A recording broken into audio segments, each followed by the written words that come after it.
Maharlika Investment Fund magsisimula na sa National Development Fund ayon sa MIF President.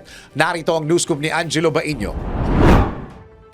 Sisimulan na ng Maharlika Investment Fund ang pamumuhunan sa National Development Fund na siyang sasagot sa kinakailangan ng bansa at paglikha ng trabaho. Ayon kay Maharlika Investment Corporation President at CEO Joel Consing, sa oras na makakuha ang MIF ng sobrang pondo, maaaring i-roll out ang iba pang investment opportunities kabilang ang fixed income instrument, domestic at corporate bonds. Sabi rin ni Consing, nakalaan mismo ang blueprint ng MIF sa turismo, infrastructure, digital infrastructure at agroforestry industrial urbanism. Giit ng MIC Chief, magsisimula muna sa National Development Fund sa unang 5 hanggang 7 taon at kung mayroong excess funds, maaari na itong mag-invest sa markets. Sa ngayon, may initial funding ang MIF na 75 billion pesos mula sa Land Bank at DBP at inaasahang aakyat sa 125 billion pesos. At yan ang aking news scoop. Ako si Angelo Bainio, nagbabalita ng tama, naglilingkod ng tama.